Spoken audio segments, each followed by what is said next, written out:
বন্ধুরা, আমাদের অনেকেরই দাঁত এরকম হলদে হয়ে যায়। আর হলুদ দাঁত আমাদের অনেক সময় খুবই লজ্জায় ফেলে দেয়। হাসতে গেলে অনেকের দাঁতে এরকম পোকা ধরে যায়, অসহ্য যন্ত্রণা হয়, এমনকি অনেকের মুখ থেকে কথা বলার সময় নিঃশ্বাসে বাজে দুর্গন্ধ ভেসে আসে। এই যে দাঁত পোকা বা দাঁত হলদে হয়ে যাওয়া, দাঁতে কালো পাথর জমা, কড়া জমা, খুব সহজেই ঘরোয়া কিছু উপায়ে আমরা দূর করতে পারি।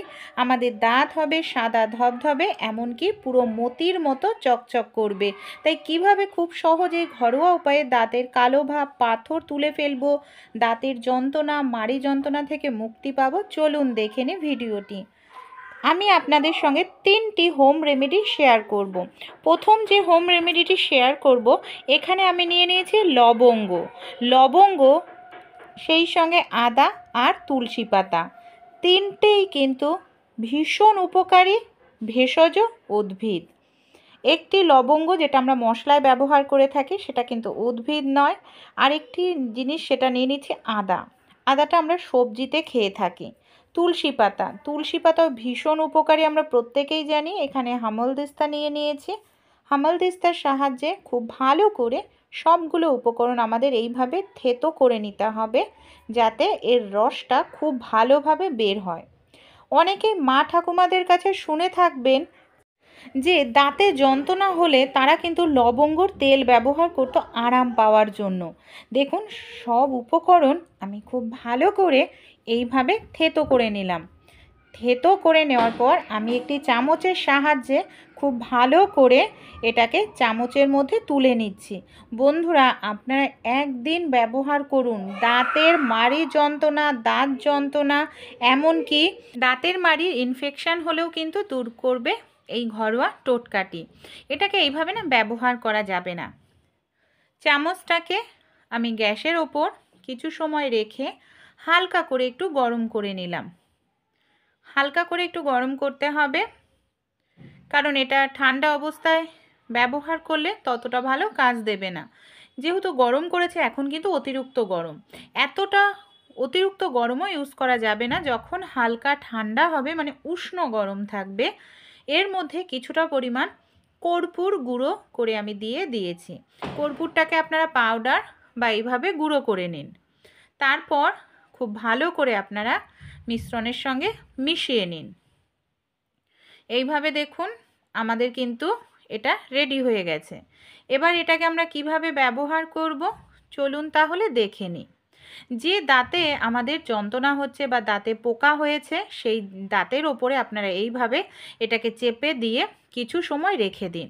বাচ্চাদের বেশিরভাগ হয়, কারণ বাচ্চারা চকলেট, লজেন্স এই জাতীয় জিনিসগুলো বেশি খায়, অনেকে চা কফি খাওয়ার কারণেও হয়। দাঁত যে আমাদের হলদে হয়ে যায়, হলদে ভাব কিভাবে দূর করতে পারবো, এমনকি দাঁতকে সাদা ধবধবে চকচকে করতে পারবো। দাঁতের রক্ত পড়ে যাদের, পাইরিয়ার সমস্যা, সেই সমস্যাও দূর হবে। দুটো লবঙ্গ আর আমি এখানে 2-3টে তুলসী পাতা নিয়ে নিলাম। সেই সঙ্গে আমি এখানে একটি রসুন নিয়ে নিয়েছি। রসুনের কোয়ার খোসাটাকে এইভাবে ছাড়িয়ে আমি এখানে নিয়ে নেব। সবগুলো উপকরণ এখানে খুব ভালো করে আমাদের থেতো করে নিতে হবে। রসুনের মধ্যে এমন কিছু অ্যান্টিবায়োটিক গুণ থাকে, যেটা আমাদের বিষ ব্যথা কমাতে সাহায্য করে, ইনফেকশানকে দূর করে। সেই সঙ্গে তুলসী পাতা মুখের বাজে দুর্গন্ধ দূর করবে।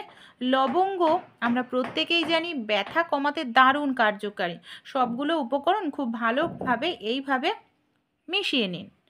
তারপরে এখানে আমি সামান্য পরিমাণ দিয়ে দেব বন্ধুরা নুন অতিরিক্ত দেবেন না, তাহলে কিন্তু ইউজ করতে পারবেন না, মানে ব্যবহার করতে পারবেন না। সামান্য পরিমাণ খাওয়ার সোডাও দিয়েছি। এর জন্য দেখুন, নুন আর খাওয়ার সোডা দিয়ে এইভাবে আমাদের সামান্য লেবুর রস দিতে হবে। খাওয়ার সোডার কারণে দেখুন ফেনা উঠতে শুরু করেছে, মানে রিয়াকশান হচ্ছে। খুব ভালো করে আমি মিশিয়ে নেব। একবার দাঁত মাজার জন্য মিশ্রণটা আমি তৈরি করছি। ম্যাজিকের মতো কাজ দেবে একদিন ব্যবহারেই। সামান্য আমি হলুদ গুঁড়ো নিয়ে নিলাম, কারণ অনেকেরই দাঁত দিয়ে রক্ত পড়ে, তো ইনফেকশান হয়ে যায়, এর জন্য হলুদ গুঁড়োটা ব্যবহার করবেন। যে নর্মাল টুথপেস্ট দিয়ে আমরা দাঁত মাজি, সেই টুথপেস্টটা আমি নিয়ে নিয়েছি। খুব ভালো করে টুথপেস্ট দিয়ে এইভাবে মিশ্রণটাকে আমাদের মিশিয়ে নিতে হবে। মিশ্রণটা পুরোপুরি রেডি হয়ে গেছে।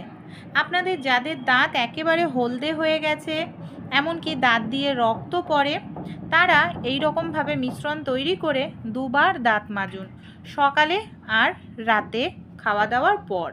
বন্ধুরা, গ্যারান্টি দিয়ে বলছি আপনাদের যে দাঁতের হলদে ভাব সেটা পুরোপুরি চলে যাবে। এমনকি দাঁত দিয়ে রক্ত পড়ার সমস্যা থাকলে সেটাও কমবে, ইনফেকশন জাতীয় কোনো প্রবলেম থাকলে দাঁতের সেটাও কিন্তু দূর হবে।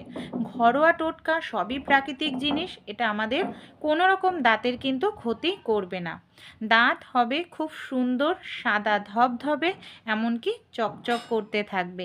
বিশ্বাস করে এই ঘরোয়া রেমেডি বা টোটকাটি একবার হলেও আপনারা ট্রাই করতে ভুলবেন না। চলুন পরের পদ্ধতিটি দেখে নিই। আমাদের অনেকেরই হয়, কথা বলতে গেলে দেখা যায় একটি সমস্যা, মানে নিঃশ্বাসের সঙ্গে গন্ধ বের হয়।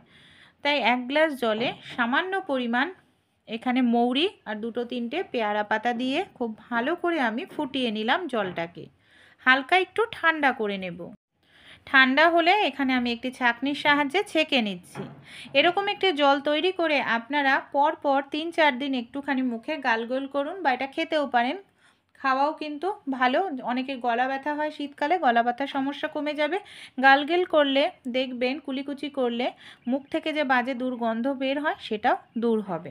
পরের যে ঘরোয়া টোটকাটি, যাদের দাঁতে কড়া পড়ে যায়, পাথর জমে যায় বা কালো স্পট হয়ে যায়, সামান্য পরিমাণ খাবার সোডা নিয়ে নিন। আর এখানে আমি নিয়ে নিচ্ছি লেবুর রস। অর্ধেক লেবু পুরোটাই কেটে নিয়ে নিন। এটা 1 থেকে 2 বার ব্যবহার করুন। ম্যাজিকের মতো আপনাদের দাঁত হলদে বা কালো হয়ে যাওয়া, পাথর জমে যাওয়া দাঁত পরিষ্কার হয়ে যাবে। খুব ভালো করে মিশিয়ে নিলাম। এখানে আমি দেখুন নিয়ে নেব টুথপেস্ট। যে টুথপেস্ট দিয়ে আপনারা দাঁত মাজেন সেই টুথপেস্ট খুব ভালো করে এখানে মিশিয়ে নিন। বন্ধুরা, এখানে যে উপকরণগুলো আমি ব্যবহার করেছি প্রত্যেকটাই কিন্তু আমরা নানা কাজে ব্যবহার করি, এমনকি প্রাকৃতিক। তাই আমাদের কোনো রকম সাইড এফেক্ট হওয়ার সম্ভাবনা নেই। মিশ্রণটা যখন খুব ভালোভাবে আমাদের মেশানো হয়ে যাবে, এটা দিয়ে আপনারা এইভাবে মানে দাঁতটা মেজে নিন, পরিষ্কার করে নিন। আমি গ্যারান্টি দিয়ে বলব, আপনারা যদি পরপর 2 দিন এটাকে করেন, মানে এটা দিয়ে দাঁতটা ব্রাশ করেন, আপনাদের দাঁতে যে পাথর জমে কালো হয়ে যায় সেগুলো কিন্তু পরিষ্কার হয়ে যাবে। ভালো লাগলে ভিডিওটি অবশ্যই আপনারাও ট্রাই করতে ভুলবেন।